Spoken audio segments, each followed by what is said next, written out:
નમસ્કાર વિદ્યાર્થી મિત્રો, શ્રી એસએન વિદ્યાલય સુરેન્દ્રનગર લર્નિંગ પ્રોગ્રામમાં હું ઘનશ્યામ લીંબડી આપનું સ્વાગત કરું છું.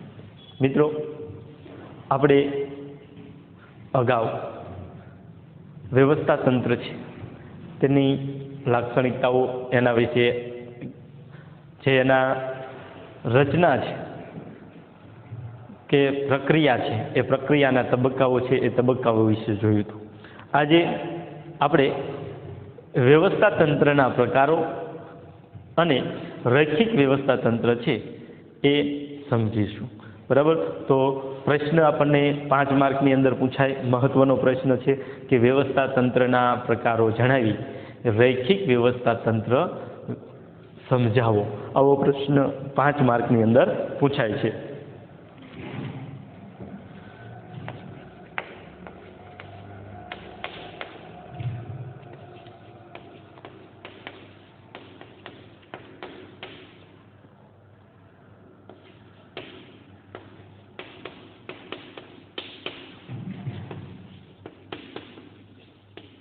વ્યવસ્થા તંત્રના પ્રકારો જણાવી રૈખિક વ્યવસ્થા તંત્ર સમજાવો.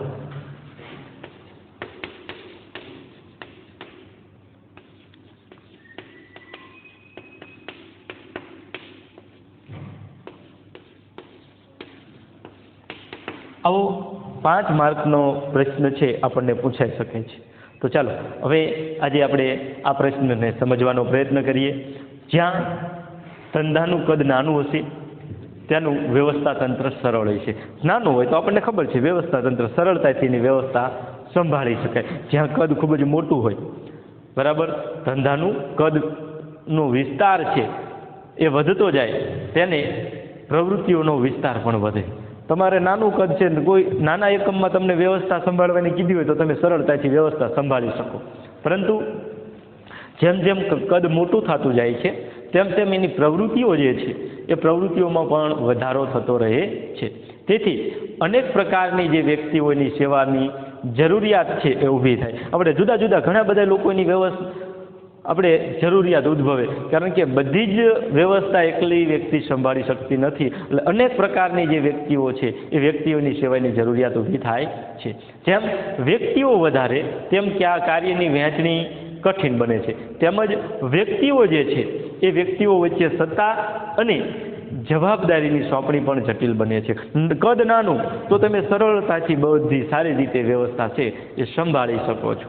પરંતુ કદ મોટું થતું જાય તેમ અલગ અલગ પ્રકારની આવડત ધરાવતી વ્યક્તિઓની જરૂરિયાત પડે છે. અને જેમ જેમ વ્યક્તિઓ વધારે થતી જાય તેમ તેમ એમની વચ્ચે કાર્યની વહેંચણી કરવી પણ કઠિન બને છે.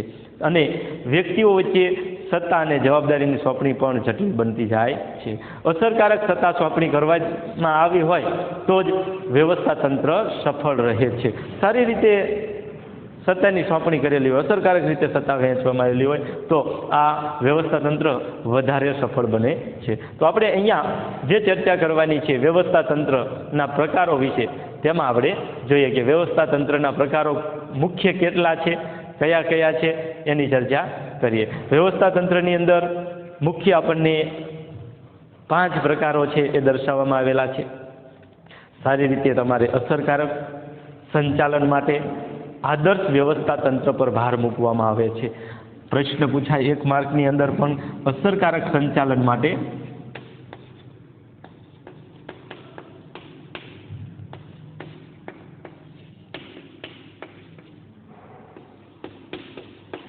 અસર ઉપજાવે એવું, સારી રીતે થાય એવું સંચાલન માટે આદર્શ વ્યવસ્થા તંત્ર પર ભાર મૂકવામાં આવે છે.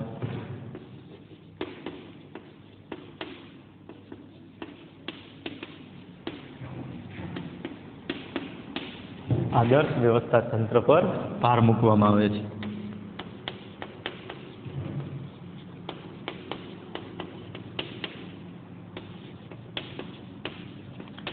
સારું, જે આદર્શ વ્યવસ્થા તંત્ર હોય એના ઉપર ભાર મુકાય છે. વ્યવસ્થા તંત્રનું માળખું એ વ્યવસ્થા તંત્રના પ્રકારો દર્શાવે છે. આ વ્યવસ્થા તંત્રનું માળખું આપણને શું દર્શાવે છે? એના પ્રકાર દર્શાવે છે. આપણને એમ કે વ્યવસ્થા તંત્રનું માળખું શું દર્શાવે છે? તો કે વ્યવસ્થા તંત્રનું માળખું તેના પ્રકારો દર્શાવે છે.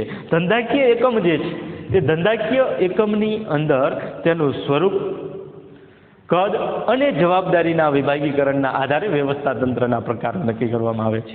આ પણ પ્રશ્ન પૂછાય કે અહીંયા વ્યવસ્થા તંત્રના પ્રકારો છે શાના આધારે નક્કી કરવામાં આવે છે? તો વ્યવસ્થા તંત્રના પ્રકારો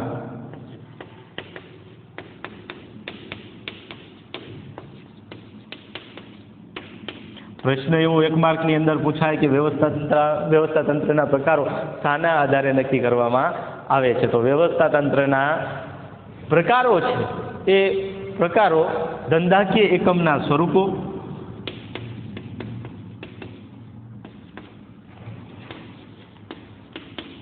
ધંધાકીય એકમ છે એનું સ્વરૂપ કેવું છે? તો ધંધાકીય એકમના સ્વરૂપ, કદ અને જવાબદારીના આધારે, બરાબર, જવાબદારીના વિભાગીકરણને આધારે.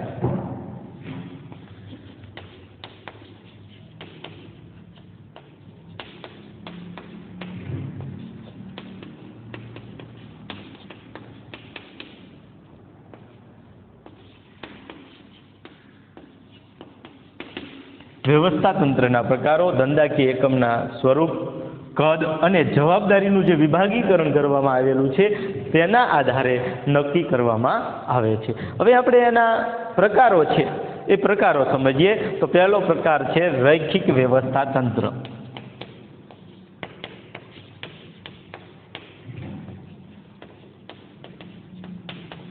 જેનો આજે આપણે અભ્યાસ કરવાનો છે, રૈખિક વ્યવસ્થા તંત્ર. બીજું છે કાર્યાનુસાર વ્યવસ્થા તંત્ર.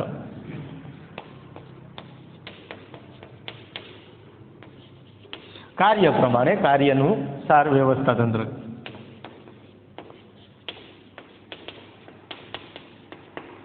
ત્રીજો પ્રકાર આપણે જોઈએ તો ત્રીજો પ્રકાર એનો છે વૈધિક વ્યવસ્થા તંત્ર.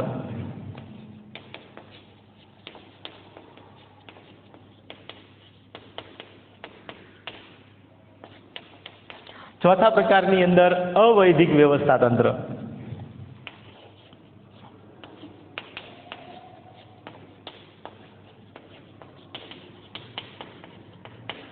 અને પાંચમો અને છેલ્લો પ્રકાર આપણે જોઈએ તો તે છે શ્રેણિક વ્યવસ્થા તંત્ર.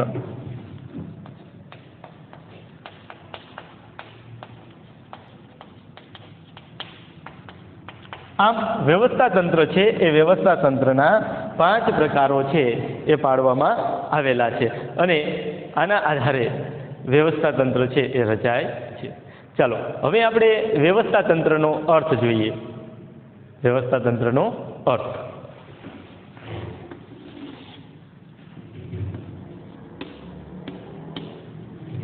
વ્યવસ્થા તંત્રની અંદર વ્યવસ્થા તંત્ર છે આ એક પ્રાચીન અને સરળ પ્રકાર છે, બરાબર. વ્યવસ્થા તંત્રનો આપણે રૈખિક જે છે એમાં પહેલો આપણે જોવા જવાનું છે રૈખિક વ્યવસ્થા તંત્ર.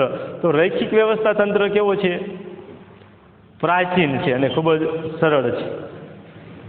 રૈખિક વ્યવસ્થા તંત્ર અહીંયા અર્થ જે છે એ આપણે રૈખિક વ્યવસ્થા તંત્રનો જોવા જઈ રહ્યા છીએ. એટલે કે રૈખિક વ્યવસ્થા તંત્ર એ ખૂબ જ પ્રાચીન છે અને જૂનવાણી છે. પહેલું જ આપણે લઈશું રૈખિક વ્યવસ્થા તંત્ર.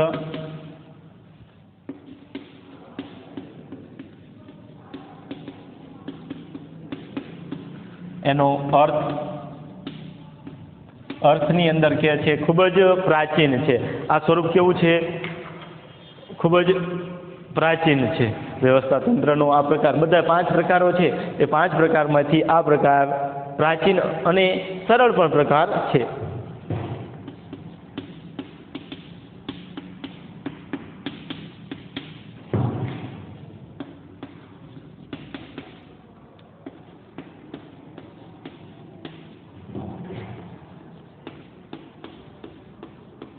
બીજા જે પ્રકારો છે એના કરતાં જૂનો છે, બરાબર.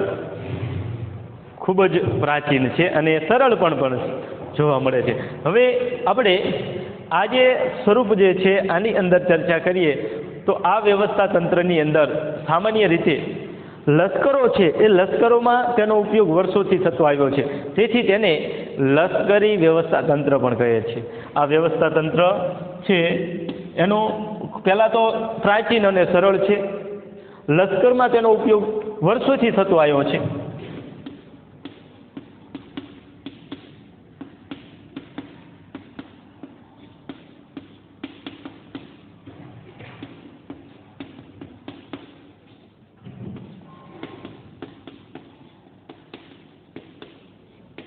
વર્ષોથી આ રૈખિક વ્યવસ્થા તંત્ર છે એનો ઉપયોગ લશ્કરમાં થતા આવેલો છે. તેથી તેને લશ્કરી વ્યવસ્થા તંત્ર પણ કહે છે. બરાબર.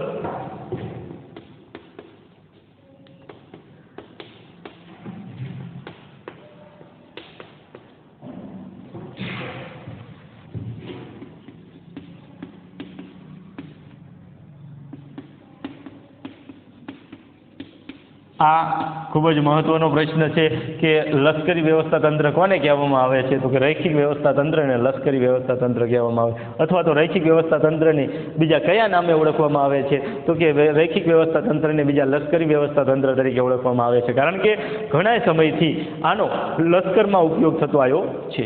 હવે આ વ્યવસ્થામાં સત્તાનું કેન્દ્રીકરણ ઉચ્ચ સપાટીએ થયેલું જોવા મળે છે. આ વ્યવસ્થા તંત્ર છે એમાં સત્તાનું કેન્દ્રીકરણ ઉચ્ચ સપાટીએ થયેલું જોવા મળે છે.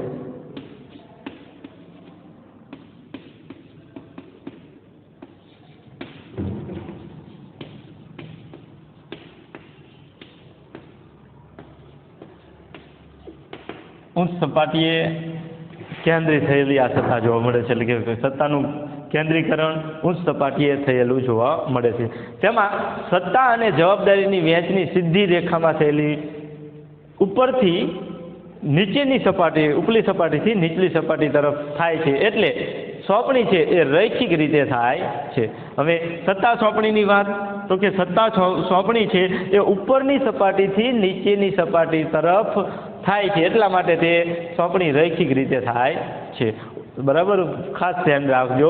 અહીંયા સત્તા અને જવાબદારીની વહેંચણી સીધી રેખામાં ઉપરથી ઉપલી સપાટીથી નીચલી જે સપાટી છે તેના તરફ થાય છે. સત્તા અને જવાબદારીની બંને જે સોંપવામાં આવે છે એની વહેંચણી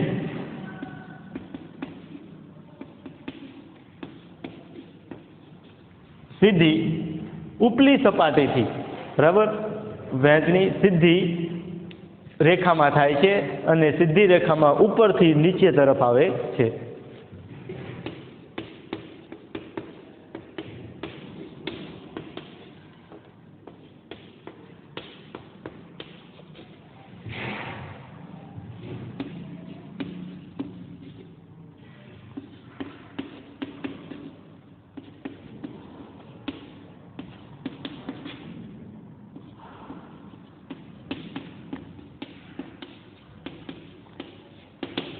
સત્તા અને જવાબદારીની વહેંચણી સીધી રેખામાં ઉપલી સપાટીથી નીચલી સપાટી તરફ રૈખિક રીતે થાય છે. હવે સાથે આની અંદર દરેક વ્યક્તિ પોતાની તરત ઉપરી અધિકારીને જવાબદાર હોય છે. દરેક વ્યક્તિ છે એના ઉપરી જે અધિકારી છે એ ઉપરી અધિકારીને જવાબદાર હોય છે. દરેક વ્યક્તિ પોતાના ઉપરી, તો પોતાના તરતના ઉપરીને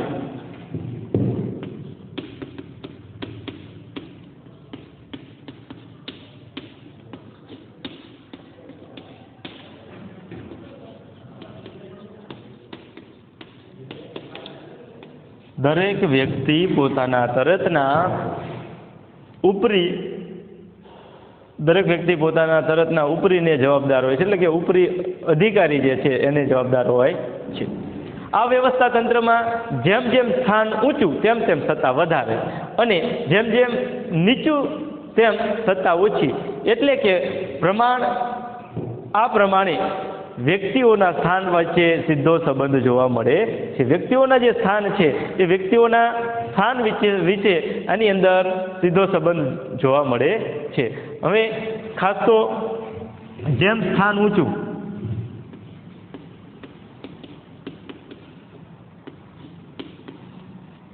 જેટલું સ્થાન ઊંચું છે એ પ્રમાણે સત્તા વધુ, અને જેમ સ્થાન નીચું એમ સત્તા ઓછી.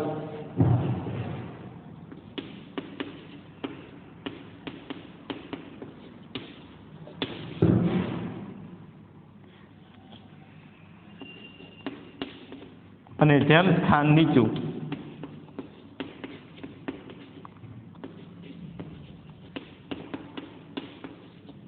તેમ સત્તા ઓછી.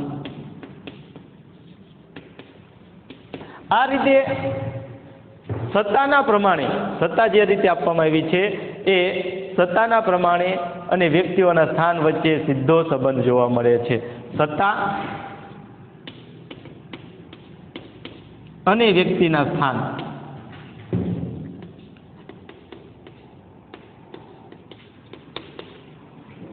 વચ્ચે સીધો સંબંધ છે.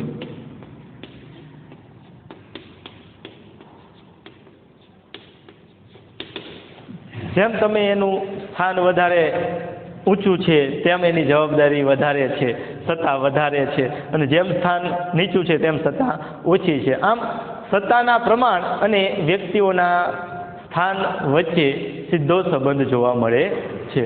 હવે આપણે એની રચના જોતા પહેલાં એનો અર્થ છે એ ફરી વખત જોઈ લઈએ કે આ વ્યવસ્થા તંત્રમાં ખૂબ જ પ્રાચીન અને સરળ વ્યવસ્થા તંત્ર છે.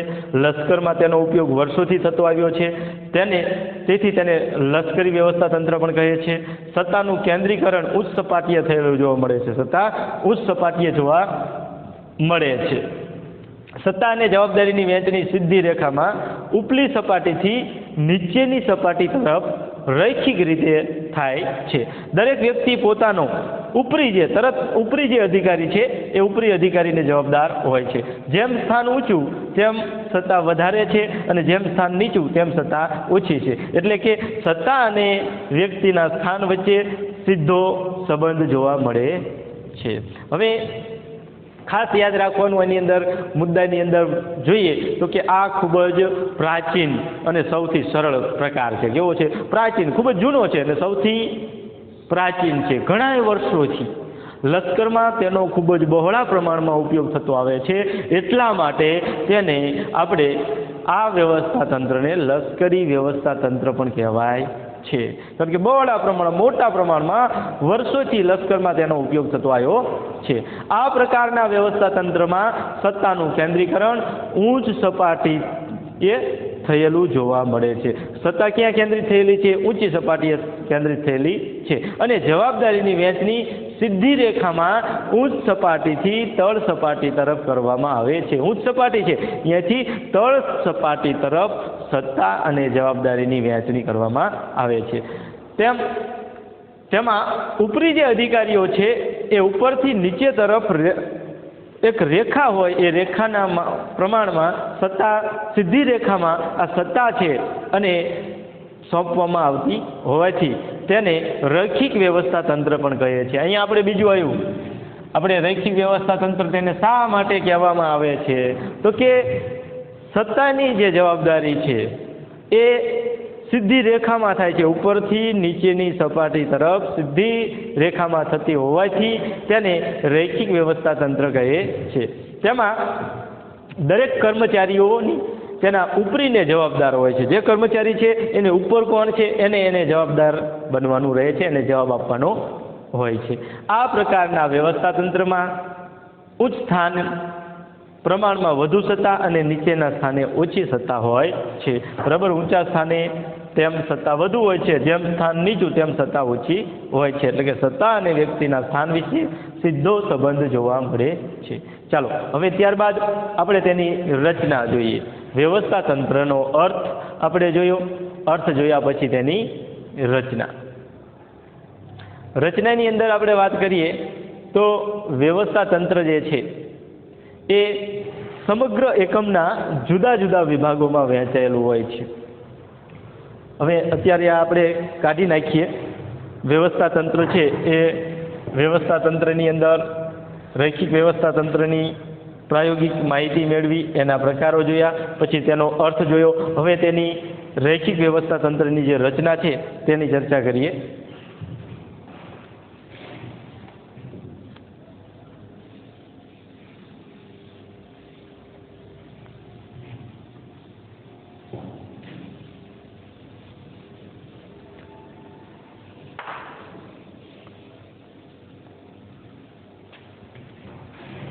રૈખિક વ્યવસ્થા તંત્રની રચના.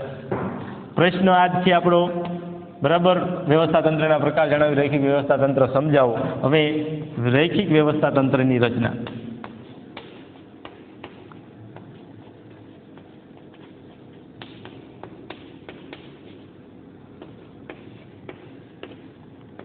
રૈખિક વ્યવસ્થા તંત્રની રચના. હવે આ વ્યવસ્થામાં સમગ્ર જે એકમ છે એ એકમના જુદા જુદા વિભાગોમાં વહેંચવામાં આવે છે. સમગ્ર વિભાગ છે, એકમ છે, એ એકમને જુદા જુદા વિભાગમાં વહેંચવામાં આવે છે.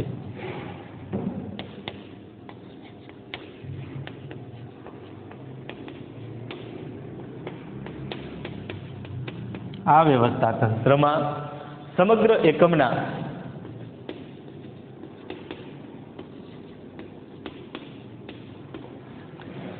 જુદા જુદા વિભાગોમાં, સમગ્ર એકમ જે છે એ એકમના જુદા જુદા વિભાગોમાં વહેંચવામાં આવે છે. આ વ્યવસ્થા તંત્રમાં સમગ્ર એકમને જુદા જુદા વિભાગોની અંદર વહેંચવામાં આવે છે.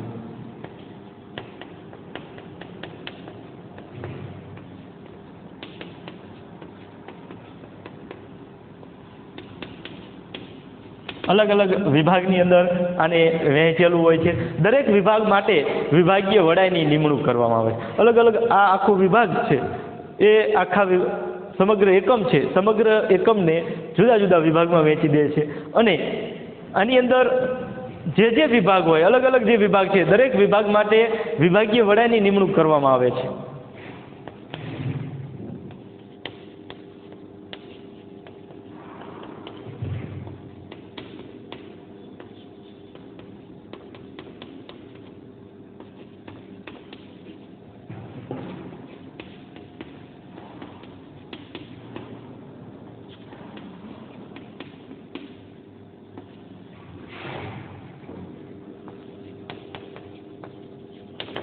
અલગ અલગ જે વિભાગ છે એ અલગ વિભાગમાં જુદા જુદા વિભાગમાં જુદા જુદા વિભાગીય વડા હોય. પહેલાં તો આખું એકમ છે, સમગ્ર એકમ છે, એને જુદા જુદા વિભાગમાં વહેંચી દીધું. જુદા જુદા વિભાગમાં વહેંચ્યા પછી દરેક વિભાગ માટે એક એક વિભાગીય વડો છે એ નીમવામાં આવે છે, એની નિમણૂક કરવામાં આવે છે. વિભાગીય અધિકારીને પોતાના વિભાગની સંપૂર્ણ સત્તા અને જવાબદારી સોંપાય છે. જે તમે વિભાગીય અધિકારી નિમા, એને એ વિભાગની સંપૂર્ણ જવાબદારી અને સત્તા છે એ સોંપવામાં આવે છે. તો કે વિભાગીય અધિકારીને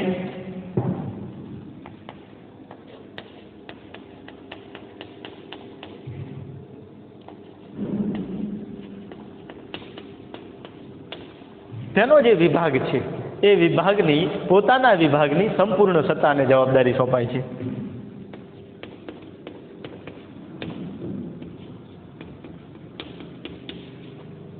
પોતાના વિભાગ માટેની સંપૂર્ણ સત્તા જવાબદારી બંને આપવામાં આવે છે.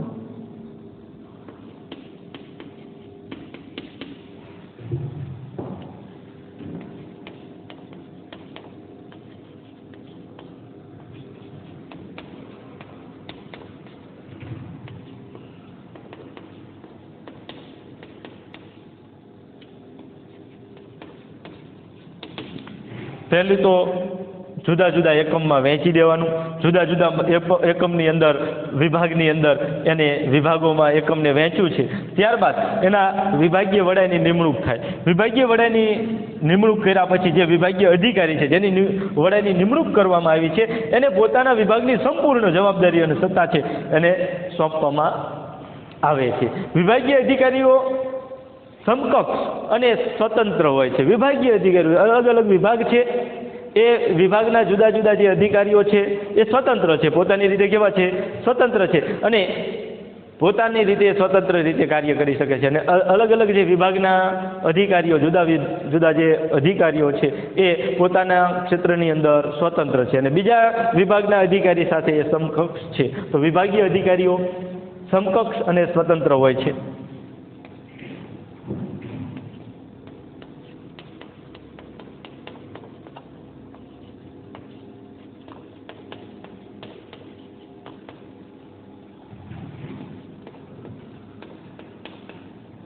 સમકક્ષ અને સ્વતંત્ર હોય છે.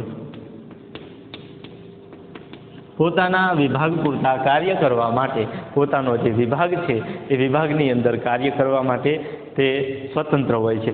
વિભાગીય કર્મચારીઓ પોતાના વિભાગીય અધિકારીઓ પાસેથી જ હુકમો મેળવે છે. હવે વિભાગીય કર્મચારીઓ છે એ પોતાના જ વિભાગીય અધિકારી પાસેથી હુકમો મેળવે છે.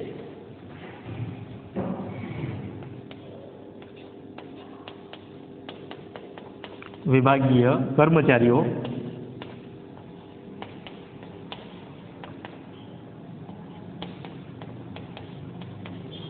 પોતાના જ વિભાગના અધિકારીઓ પાસેથી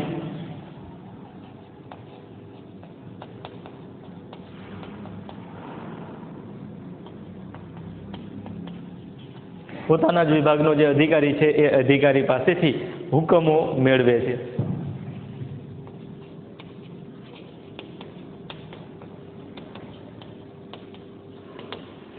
હવે આ વ્યવસ્થા તંત્રમાં રચના જે છે વ્યવસ્થા તંત્રની જે રચના છે એ રચના કાર્ય અનુસાર નહીં પરંતુ વિભાગોને આધારિત કરવામાં આવે છે. કાર્ય પ્રમાણે નથી થતી, વિભાગના આધારે થાય છે.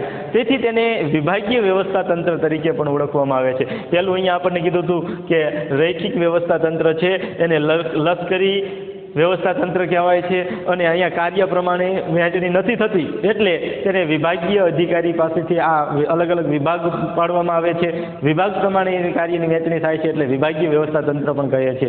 તો રૈખિક વ્યવસ્થા તંત્ર છે એનું બીજું નામ શું થયું? વિભાગીય વ્યવસ્થા તંત્ર. યાદ રાખવું, એક છે લશ્કરી વ્યવસ્થા તંત્ર અને આ બીજું નામ આપણે આવ્યું વિભાગીય વ્યવસ્થા તંત્ર.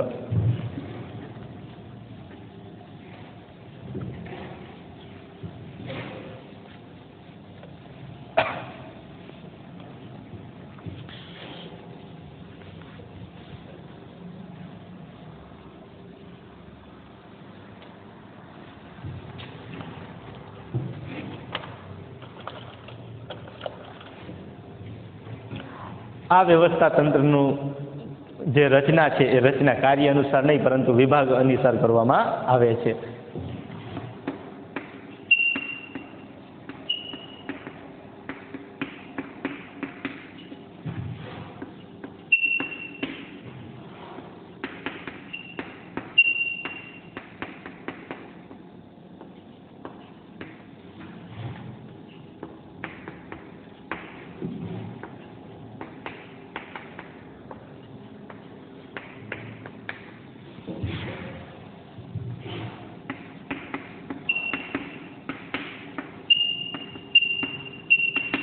વિભાગ અનુસાર એની રચના થાય છે એટલા માટે તેથી તેને શું કહેવાય છે? વિભાગીય વ્યવસ્થા તંત્ર કહેવામાં આવે છે.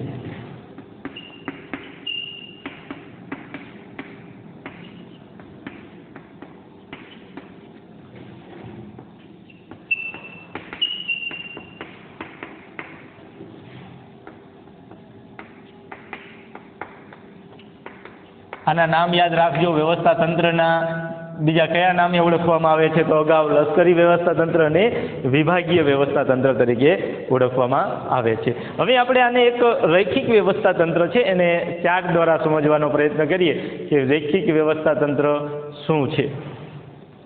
તો સૌપ્રથમ રૈખિક વ્યવસ્થા તંત્ર.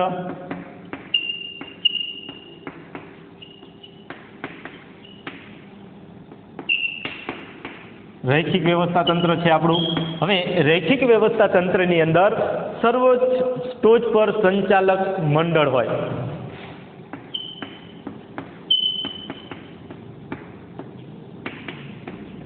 ત્યારબાદ જનરલ મેનેજર હોય.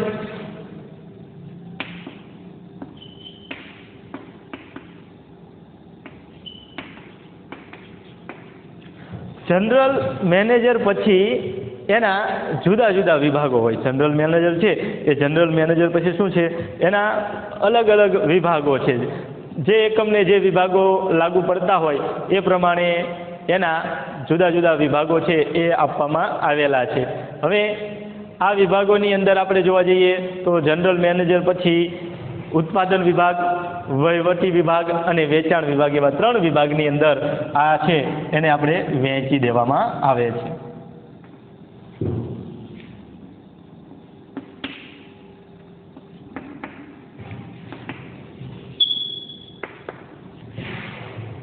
ઉત્પાદન વિભાગ,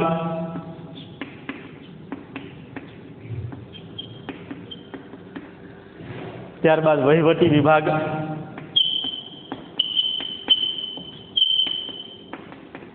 અને વેચાણ વિભાગ.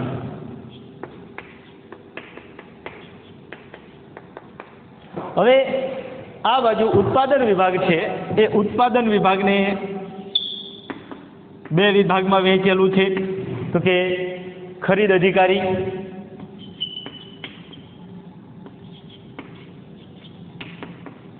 અને ઉત્પાદન અધિકારી.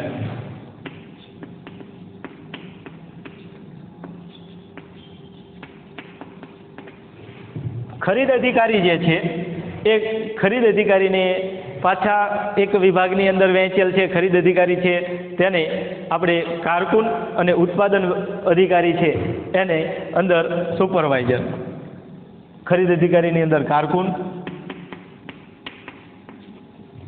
આની અંદર આપણે જોઈએ તો સુપરવાઇઝર, ફોરમેનો અને કામદારો. સુપરવાઇઝર, કામદારો, ફોરમેન અને કામદારો. ફોરમેન અને કામદારો.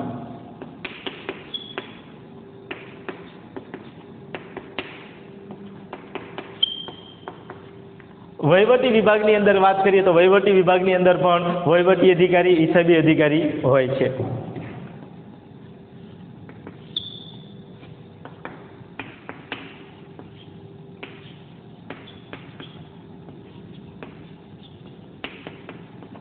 વહીવટી અધિકારી, હિસાબી અધિકારી,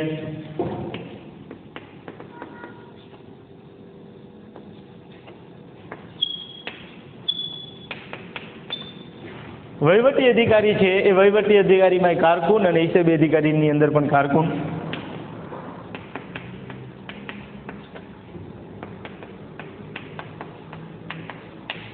એ જ રીતે વેચાણ વિભાગ છે એમાં વેચાણ અધિકારી અને વિજ્ઞાપન અધિકારી.